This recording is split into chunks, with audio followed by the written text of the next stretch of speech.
What scientific fact sounds like complete nonsense until someone explains the maths or physics behind it? From r slash ask Reddit from user Fairy Petal Dust. First comment from user Nico Lore. The sun takes 99.86% of the mass of the solar system. All the other planets basically look like a rounding error. Whoa, that's insane. So the sun takes almost 100% of the mass in the solar system? Next comment comes from user, I'm going to try to pronounce this correctly, Jamandvo Legendaris. And they said, for me, it's most of the statistic ones, like how many people in a room to have a 50% chance of sharing a birthday. I get the math, but somehow my brain still thinks it's weird. Wait, what? My brain also thinks that's weird. Wait, hold on, let me think about that. Ate responds, the birthday paradox breaks everyone's brain because we intuitively think about the chance of someone sharing our specific birthday, which requires a huge crowd, rather than any two people sharing a birthday, which only takes 23 people for 50%. But why does it only take 23 people for 50%? Okay, this one is crazy. This one comes from Anonymous Fairy. If you are dieting and losing weight, most of the weight you lost is excreted by the air you breathe. So most of the weight is gone by the air you breathe. Is that what excreted means? So excreted means to pass out waste matter from the body. So most of the waste matter from the body is from the air you breathe. Okay, this one's crazy from user Simona Florence. Eyes see upside down, but the brain flips it. So our eyes are normally seen upside down, but our brain is like, no, see it the other way. Okay, I do not believe this one. This one comes from user Dignity. People with larger feet have significantly better reading comprehension. Things like this are why you need to choose your sample sets and exclude participants like toddlers. I'm just having trouble seeing the correlation with large feet and reading comprehension, but apparently it's true if you posted it. This is another one from r slash ask Reddit from user Careful Curate. What previously little known secret was ruined by a previous generation? First one comes from user Intelligent Soup 836. All the good beach towns and vacation towns. They're all just Airbnbs and rich people vacation homes. They pushed out all the locals and killed the charm. Das Noob replies, holy shit, yes. Me and my family used to go to the Pensacola, Destin area regularly in the 80s and 90s. Me and my wife went for a honeymoon in 2007 and again in 2012. In 2007, it was a lot different, but still fun. In 2012, it was even more changed.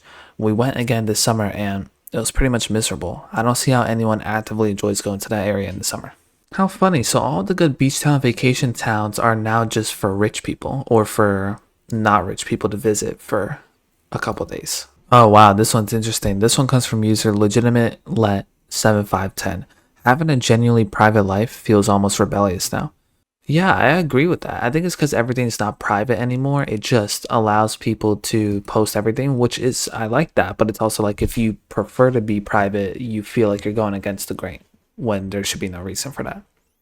Another little known secret that was ruined by a previous generation is, this one comes from user Hubab Shah.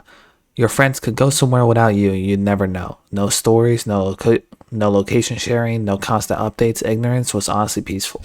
That's remarkable. This one comes from user Finance Ryan.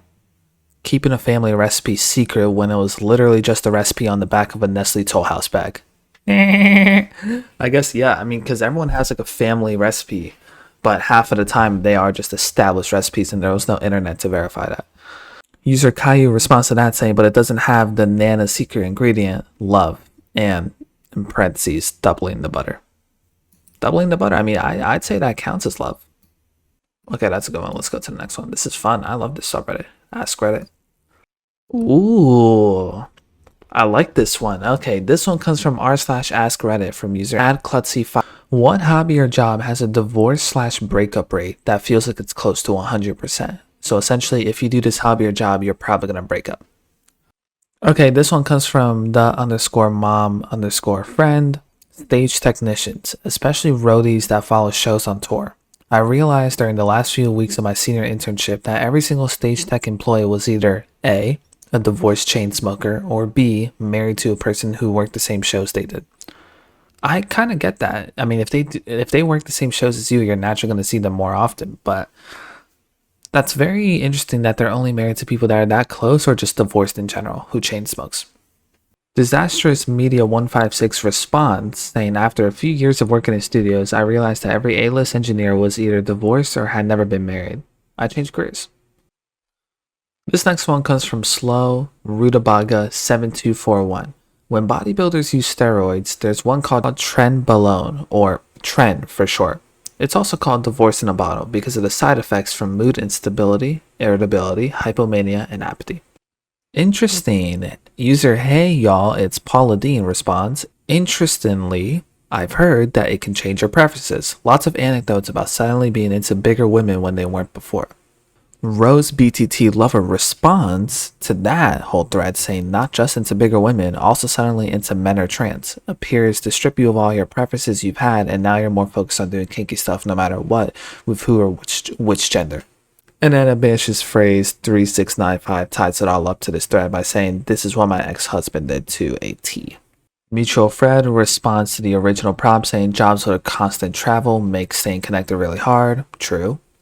User Lore Edition responds saying film industry can be quite high, unsociable hours, long weeks, lots of travel, and often last minute schedule changes. I've got calls more than once saying, can you fly tomorrow morning? You'll be away for 3 months. And you have to apologize to your partner that is literally everything you plan for the next chunk of life has changed in 10 minutes. That is brutal. That is brutal. That's the thing about film industry. It can be exciting, it can be fun, it can be in-stream, but you gotta lock in during times you wouldn't expect. Okay, this is very interesting. I'm going to try to pronounce this username correctly. Not to out my anal probe.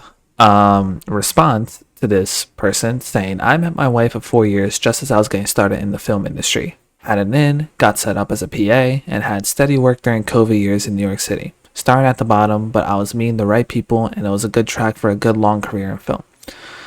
It quickly became clear to me that I was going to have to choose between this career and staying with this woman. I chose the woman and 2 kids, a dog, and a cat later. I have 0 regrets. Working on the set is soul-crushing, draining experience that can quickly wear you down if you don't have the right state of mind or life circumstances going in. I would work 14 to 16-hour days, and in that time, I would do about 20 minutes of actual work. I mostly guarded the door. It was hell, and I said no thank you.